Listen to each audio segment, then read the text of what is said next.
welcome to our Crazy Crafts Scotland. It's Fiona here, and today's video is going to be just a little latch hook tutorial.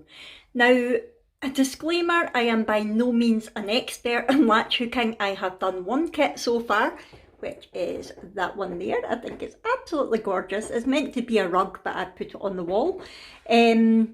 So I don't know everything about latch hooking, but I know enough to be able to do a kit, and a few people have asked me to talk them through how to get started. So I just thought I would do this little tutorial and hopefully we will get through it together. Right, so this is my new kit. It is a gorgeous fox. I love foxes, and it's a pillow that is a 43 by 43 centimetre pillow. And inside it has pre-printed and binded canvas with base cloth. Now I've never actually, the one that I did before wasn't pre-printed, so that'll be quite interesting. It's got the acrylic yarn, the hook tool. Not every kit does come with a tool, so that's something to watch out for if you're buying a latch hook kit. Just check to see if you need to buy a tool separately. They're only a couple of pounds to buy, but there's nothing worse than getting a kit through and then realising it doesn't have the tool, which is what happened to my mum. And it also has a paper pattern and instructions for information only. So that's what's in the kit, and it actually came in this lovely little carry case, which is nice. I got this from Etsy, I believe. You can get them on Etsy and Amazon, you can get them in Hobbycraft, places like that, but I think this one was Etsy. If I can find the link, I will link it for you. Right, so I'm going to open this up and let's see what's inside. Okay, so I've opened it all up and I have split the yarn into the different letters. Now the letters are basically your colour key. I'll talk about that in a minute. I did take them all out to count them, but there's actually nothing, like there's no inventory or anything to say how many of each we should have, so we just need to hope that we've got enough. Obviously once we get started we only need to use one of these colours at a time. We can put the rest away, but you can see we've got a capital G, small f, capital F, we've got X, we've got Y, we've got E, and we've got J. So that's all the colours that we're going to be using. Over here we have got the actual kit, and as you can see the fox on it, but I'll talk more about that in a second. And on the other side, it's actually quite a nice quality cushion. It feels sort of, not velvety, so it's like suede material, and it has got the zip there so you can put your insert in. It doesn't come with a cushion insert, you have to add your own. We've got our latch hook tool, which just double check that it's working okay. That bit there should come down. Yep. I'll show you what you do with that later. It's not as scary as it looks. And then we have got the pattern here and the instructions at the top telling you what to do. Now, one thing that isn't very clear is how to actually do the stitching. It has got diagrams, but I actually watched a couple of YouTube tutorials to figure out how to do it because I couldn't work it out from the diagram. So if you're in that position and you can't work it out from the diagram and maybe it's not very clear when I do it, there are plenty of tutorials out there. And here is the actual pattern. So as you can see, it's very much like cross stitch. If anyone's done cross stitch before, it's like a larger scale cross stitch in terms of the pattern. Obviously the squares are a lot bigger than the Ada you would use, and it's a different tool as well. You're not using a needle. I like the fact that the wool is already pre-cut for you and it's already in the different coloured sections. You're not having to spend ages cutting it and separating it. Some kits I believe are like that, but the one that I had before and my mum's one were like this, which is good.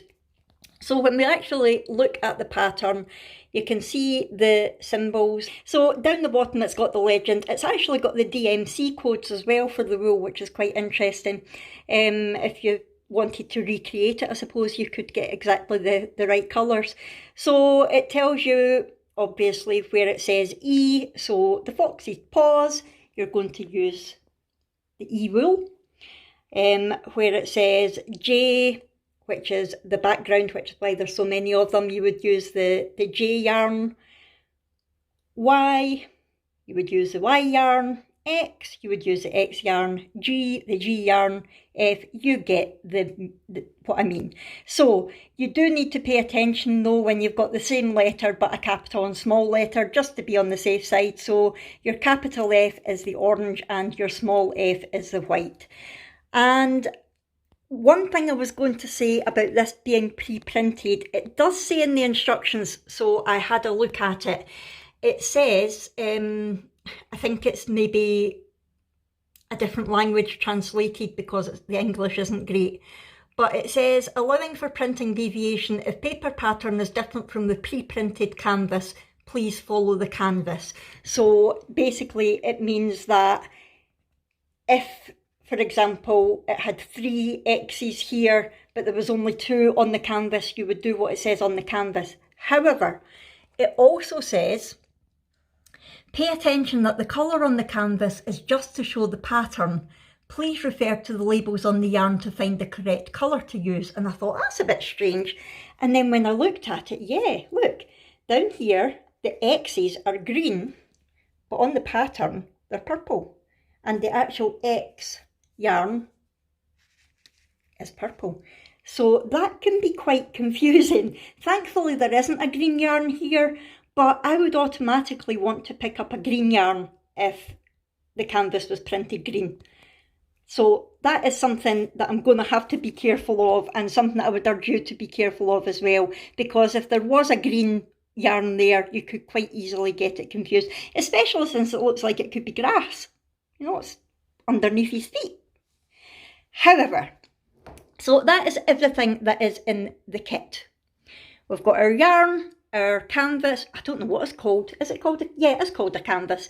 Your latch hook tool and your graph, which is basically your pattern. Right, let's get started. First thing we want to do is take a look at our pattern. So it's a bit, again, like a cross stitch pattern. How you actually start a latch hook is entirely up to you. You can start wherever you want. It does give arrows to show you where the centre is, there and there. So you can just follow them along to work out the centre and start there if you like. However, in my very limited experience, I find it quite difficult to hold when I'm working on it, when there's a lot of yarn already on it. So for example, if I had already done, try to hold it, if I had already done all of this bit here, and there's a lot of yarn, it's quite difficult to hold it to then come over here. I find it easier, because I'm right-handed, to start in the bottom right-hand corner and work my way along and up. So it's up to you whether that's the way you want to do it. You might want to start at the bottom left. You might want to start at the top left. It's entirely up to you. There's no right or wrong way of doing it. Some people also like to do a whole section of one colour. So for example, some people might want to do all of this orangey section of the tail at one time. I prefer just going along one line at a time. Again, it's personal preference. It's entirely up to you how you prefer to do it. Right, so what we're going to do is we're going to have a look at our pattern. Like I said, I'm going to start in the bottom right hand corner, and I can see it starts with a Y. So I'm going to take my Y, I'm going to take one strand of the yarn out, and as you can see, it is pre-cut. You don't need to cut it or faff about, they're all the same size, which is excellent. This is where it gets fiddly. You're going to take your latch hook. Sorry, it's a bit awkward film. It's the first time I've filmed from this angle, so if you see me kind of footering about, that's why. Footering, that's a Scottish word, I think.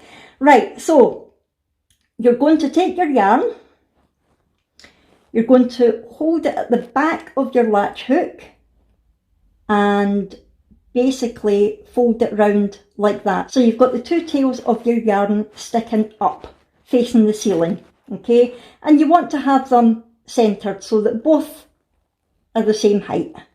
Okay, so if you hold on to it like that, see if I can show you a bit clearer.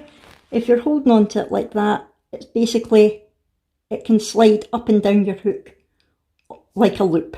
Okay, so that's the first stage. You want to get your yarn and wrap it around your hook. Then you want to find the square that you're going to work in. So let's have a look at our canvas. So as I said, I'm starting in the bottom right hand corner, which is this one here. It's sometimes hard to tell whether they include the very, very bottom edge. 1, 2, 3, 4, 5. 1, 2, 3, 4, 5. It doesn't look like it in this case. Sometimes if I'm not sure, I'll just refer to the pattern. So on the pattern, it's got 1, 2, 3, 4, 5 Ys, and on here it's got 1, 2, 3, 4, 5 of the pinky purple. So I think this very bottom, I don't know if you can see it, the very, very bottom edge there that is completely white, I think that gets left blank. However, when you look at the side, going up and down the way, when you look at the side going up and down the way, the colour goes right to the edge. So I think we're starting right at the edge at the sides, but we're not starting on the very bottom, if that makes sense. So this is where I see if I can do this on camera.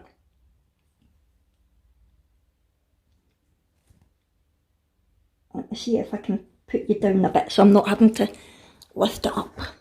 Right, so hopefully you can see this. So I'm going to be starting in this very bottom corner here, this purple strand, which correlates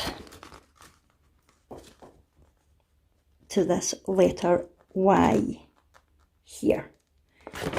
So I've got my Y yarn. I'll show you again.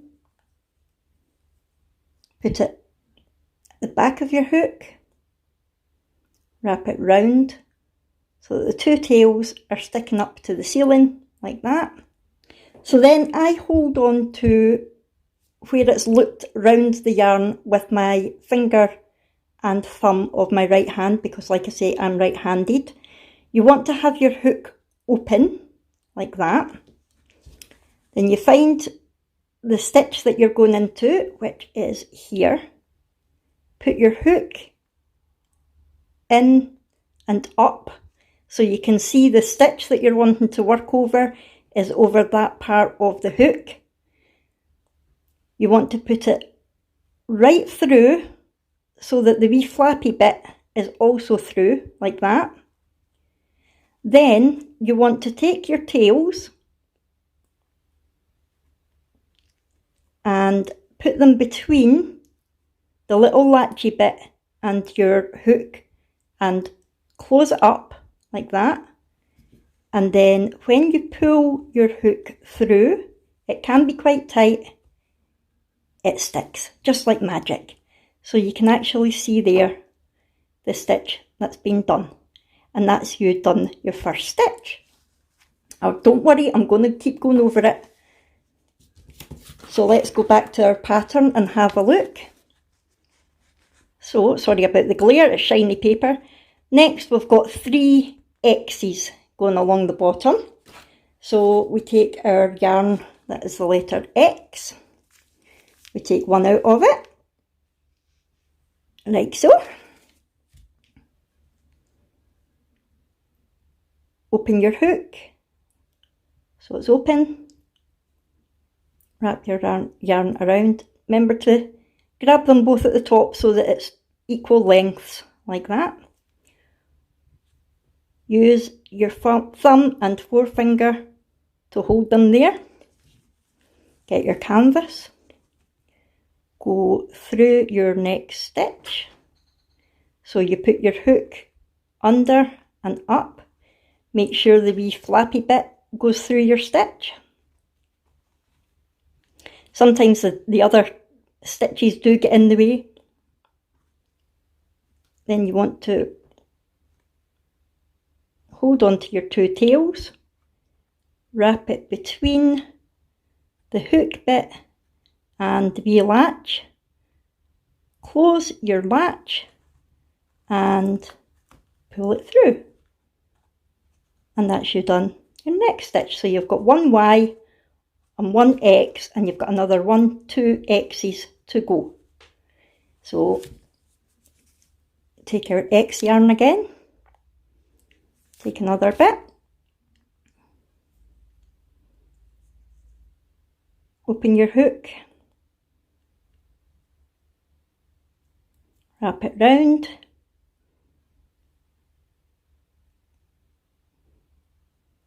actually now that I'm doing it, I actually find it easier to say wrap it round so that the tails are pointing to the floor, and so is the hook, the latch. That's maybe an easier way to remember it.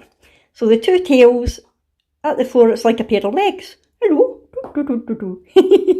So your latch and your legs are both pointing at the floor. My legs are always pointing at the floor because I can't walk. Right, put it under your hook, your stitch. Put your latch under. Okay, and you want to, I sometimes sort of bring it back on myself ever so slightly. Take your tails. Make sure they're wrapped between the hook and your latch, and as you pull it, the latch closes. Keep pulling and they come together like that. Now don't be scared to pull it. Now we've got another X to go. Don't be scared to pull because it can get quite stiff. So don't worry about it. My mum kept thinking she was going to break the tool, but she didn't. Right, so we've got another X to go, so we're going to wrap it round so we've got our legs facing the floor, our latch is facing the floor. Take our next stitch, put our hook through the stitch and the wee latch, take our tail, I hope this is on camera, put it between the hook and the latch, can you see where the latch is? And then when you pull it through, the latch closes and you do your stitch. So if we look back at our pattern again,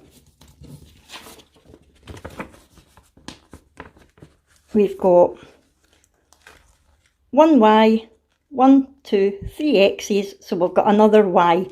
Some people like to mark the pattern off as they go so that they know that they've done the stitch. It's entirely up to you. If you want to do it that way, that's fine. What I would say is maybe do it in pencil, just in case you do want to make another one of these at some point in the future. I'm sure you can probably buy the covers and things just blank.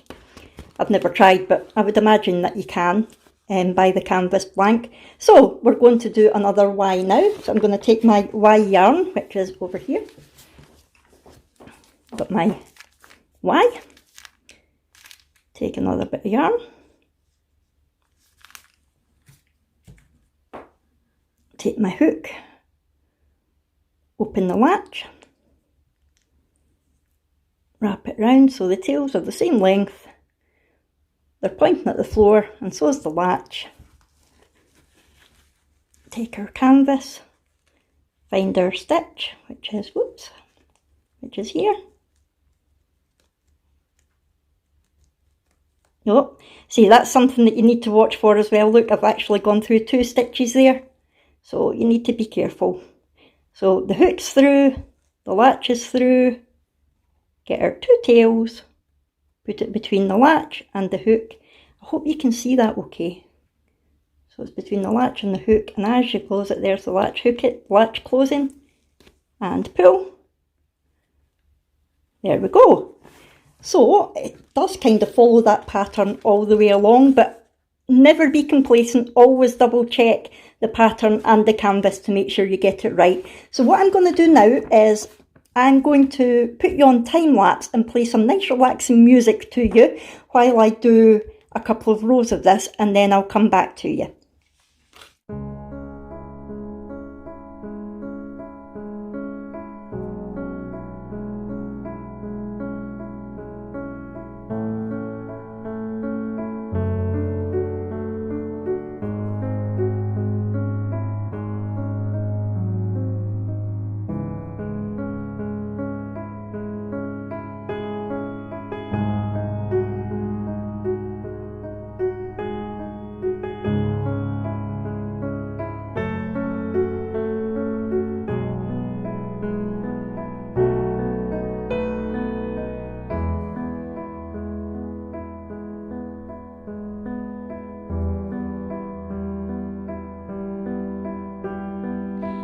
Now I've stopped here because I got a bit confused when I'm looking at it.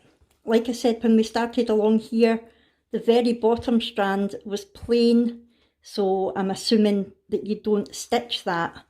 But when I've got along here, which is sort of the middle, the very bottom strand is actually coloured, and I'm getting a bit confused as to whether I should be stitching that one or not. But when I'm counting the pattern, 1, 2, 3, 4, 5.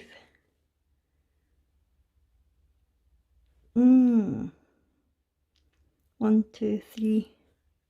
It's like it suddenly gets an extra bit. What I think I'm going to do in this case is, rather than going all the way along, I'm going to stop here and start again here and work my way along to the middle, just to make sure that I'm still on track and that I'm not missing one out by not doing that. It's a bit confusing because along here, it's like it's not straight. So I think that's what I'm going to do. It's like from here, it's suddenly printed and it's like I should be stitching that. So I'm going to go back here again to the next line up and work my way along to here. And I'm going to do that all the way up there and then see what actually happens. Now, what I did want to say is the wool is splitting very easily. The yarn, if you can see there, it's not the best quality of yarn and it is splitting really, really easily. So you need to be careful to make sure that the full piece of yarn is actually going between the hook and the latch, because if not, this can happen and it doesn't look very nice. What I will say is, if you make a mistake, if you have a look back and you think, oh wait, now that should have been a Y and not an X, it's very easy to undo. You basically just turn it upside down. You can actually use your finger and thumb and just pull it out like that. So it's dead easy to change if you make a mistake. You don't need to redo the whole row or anything like that. And then when you get the right colour yarn, you can go back in again to the same stitch. Oops. And pull it through. There we go. Right, so that's what I'm going to do. I'm going to go up the way and along and see what happens. So starting at the edge again, let's double check with our pattern. We've got a Y and 3 X's, a Y and 3 X's all the way along.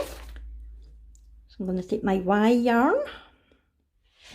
Y for yarn. Oh, there's a dog starting. Under the stitch. Put the tails between the hook and the latch and pull it through. I always like to just pull the wee tails at the end to make sure that they're nice and tight.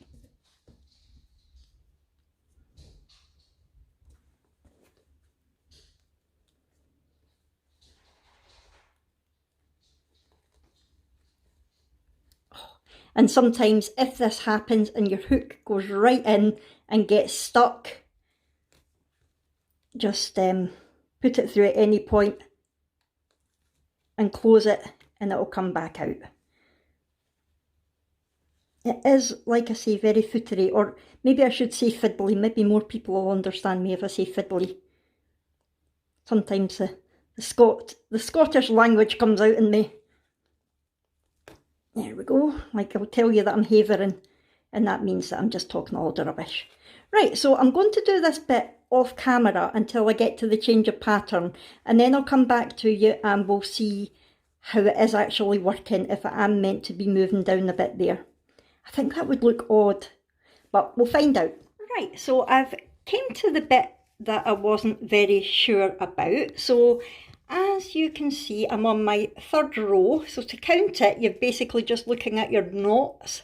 So there's 1, 2, 3 knots. So I'm on my third row. And when you look at the pattern, the third row should still be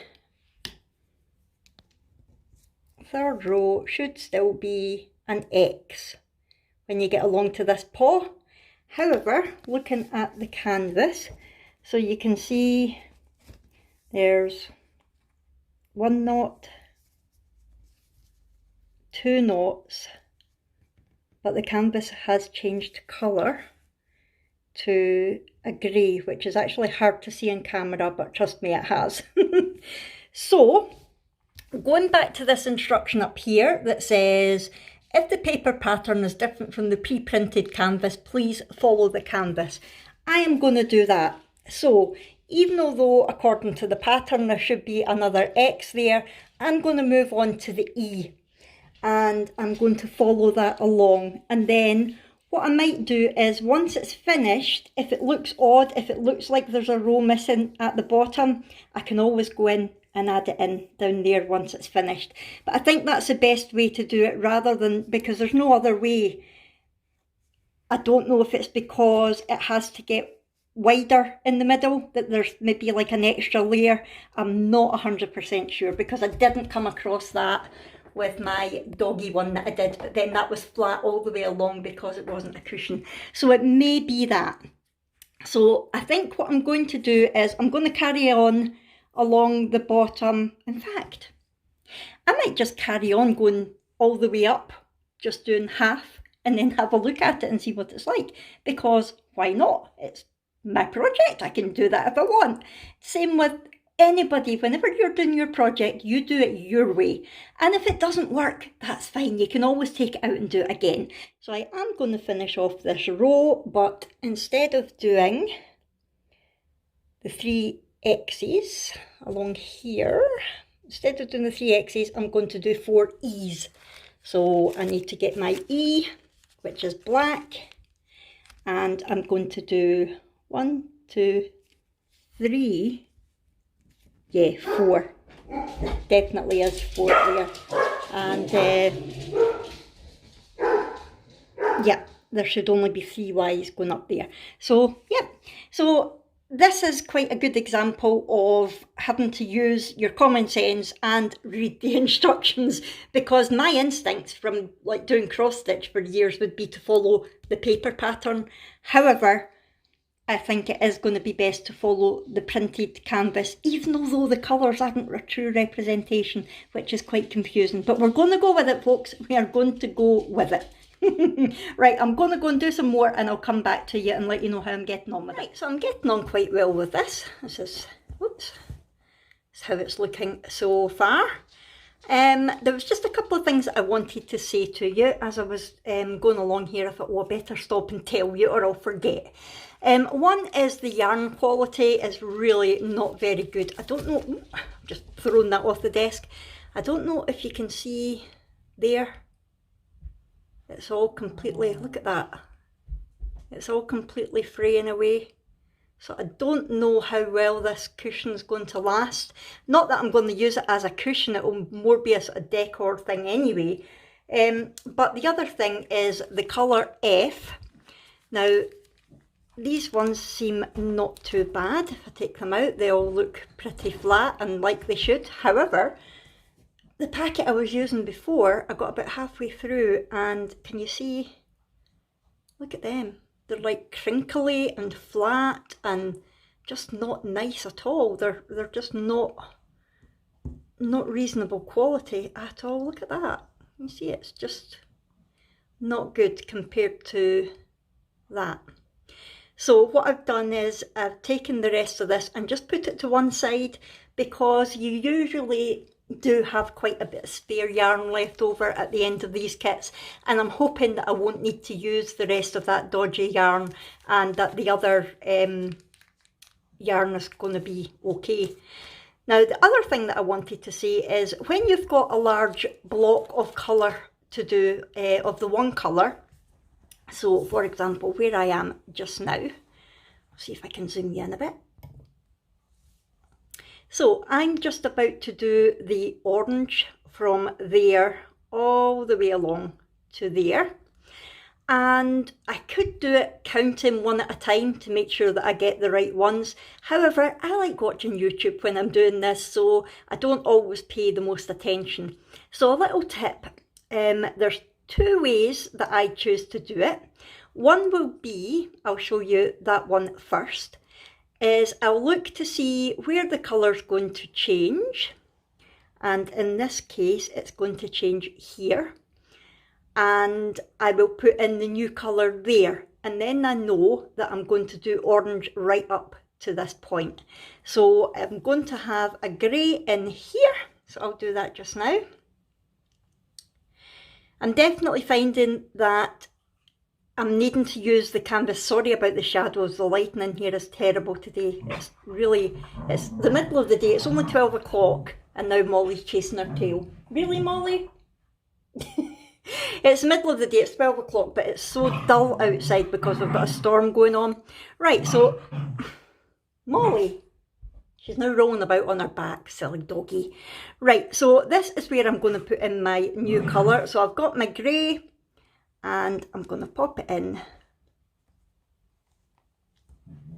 And of course, it's always awkward when I'm trying to do it on camera. I'm going to pop my grey in there, and then I know that all of this space is going to be orange without me actually having to count it as I go. So I'm going to do that just now, and then I'll come back to you. Sorry, I think I started the sentence there and then got distracted and forgot to finish it. I think what I was saying was that I've been using the canvas and the pattern, the colour chart, and the reason for that is because the canvas is the accurate one in terms of the count and things like that. However, the canvas colours are really off-putting because it's not the same colour on the canvas as it is on the wool. So here, for example, I'm thinking, right, what colour is this? So I'm actually going and having a look at the pattern to see what colour it's meant to be, and it is meant to be grey. So yeah, I don't think you could use just the pattern because it isn't overly accurate, and you can't really use just the canvas because the colours are really confusing. I don't know why they couldn't have just used the same colours. Right, so at this point I've got a new colour here, which is the gold. And then once I've done this, I will show you method number 2 for when you've got a big block of colour. Right, so I've got my gold in there. Right, so here I've got 1, 2, 3, 4, 5, 6, 7, I believe, oranges. So 1, 2, 3, 4, 5, 6, 7 oranges.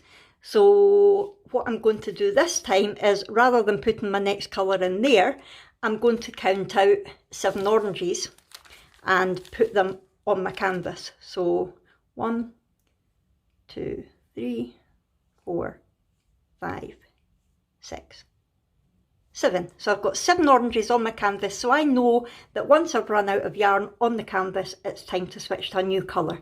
So that's the 2 ways that I do it. There might be other ways. You could just pay attention to the canvas the whole time and look for the change of colour. However, like I said, I like to watch YouTube while I'm crafting. So quite often I'll be going merrily along using the same colour and then think to myself, oh, whoops, I should have actually changed colour way back there and have to take it all out again. So this is another way of doing it. You can either put your new colour in at the first spot that there's going to be a new colour, and then you know you're just filling in the gap, or you can count your stitches, count out that amount of yarn, and just keep hooking, just keep hooking, just keep hooking until you run out of yarn, and then you know it's time to change colour. So we're almost here. Like I said, you can just count it as well if that's what you want to do.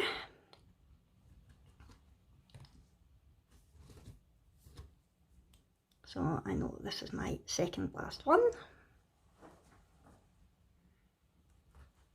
Hopefully this is making sense to you. I'm not really used to doing tutorials, but it's something that I might do more of if you like it, if you're actually managing to learn from it.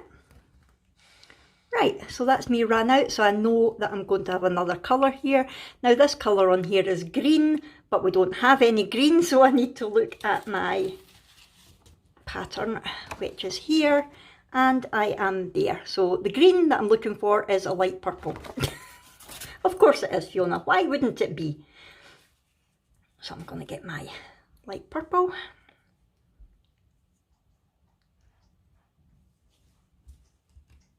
Pop that in here, like so. And then I've got 1, 2, 3, 4, 5. In fact, should that have gone out there? No. It's hard to see sometimes. Actually, yes, I do believe that should have. Let's see if it's easier to see with the camera. Yeah, that's got half an orange on it. So that one there should be orange as well. I'm going to put an extra orange in there.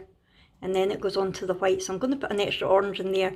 And then I'll be doing 1, 2, 3, 4, 5, 6. So I'll put in my extra orange. So how are you all doing? I hope you are doing well. It is so stormy outside today. You wouldn't think it's the middle of August. But hey ho, it's Scotland, what do we expect? Oh, and if it does get stuck like this halfway through, just unhook and take it out and start again, because it does sometimes happen. There's nothing that you can do in latch hooking that you can't undo, put it that way.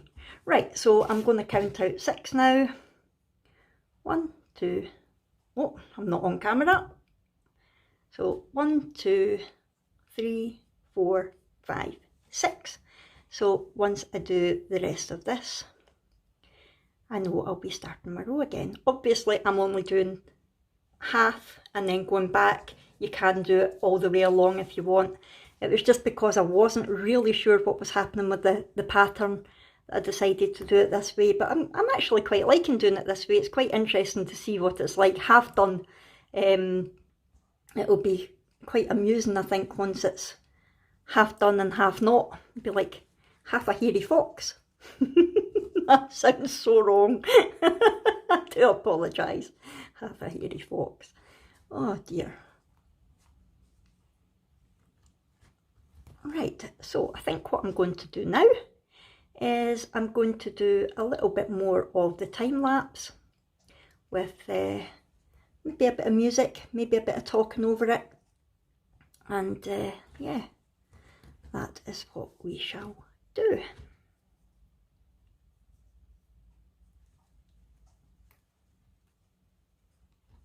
And you can let me know if you like this style of video or not. I quite like watching like whipping chats. Some of them, they do it all in time lapse and they do a voiceover doing their little chat. Some of it, they do it in real time and do the chat at the same time. So yeah, I like watching both. Right, so I'm going to put you on time lapse now, and hopefully you'll enjoy it.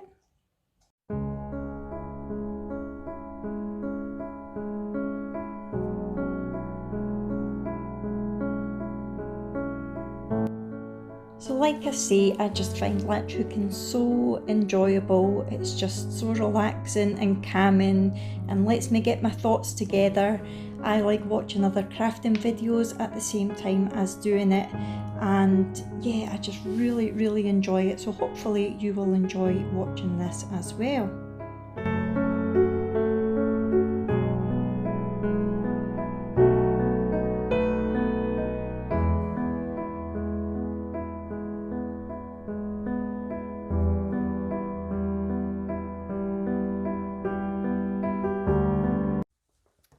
Right, so I think that is where I'm going to leave it for this video. It's taking shape. You can definitely see that it's a fox, I think. You can see his bushy tail starting there, his 2 back legs. So, oh no, it's not. It's 1 back leg and 1 front leg. I forgot he's sitting forward, doesn't he? Yeah, that's it. So what I'm going to do is I will carry on filming the rest of this. I'll film little updates as I'm going, and then I will film it completed and put that up as a separate video because I don't know how long it's going to take me to do it. So I want to get this bit up for you. So yeah, I think I'll leave this video here. So look out for the second part of this. It will be the final part. I'm not sure when it will be. It depends how much time I get to spend on it. And it does take a little while because, like I said, it is quite fiddly. Sorry, I'll try and calm the Scottish for the next video. So yeah, I hope you've enjoyed this. I hope it has helped you. Let me know in the comments below if it has been of any use to you. Do any of you do latch hooking and have any tips for me? That would be nice to know. Is there anything else that I've not covered that maybe that I should have covered? Just let me know your thoughts and opinions on this anyway, and I will see you in my next video. I'm not sure what it will be, but you will definitely see the completed cushion with an insert in it once it's done. Right, thanks so much for watching everyone. Please subscribe if you haven't already, hit that thumbs up button for me, and I'll see you in our next video. Thanks very much, bye!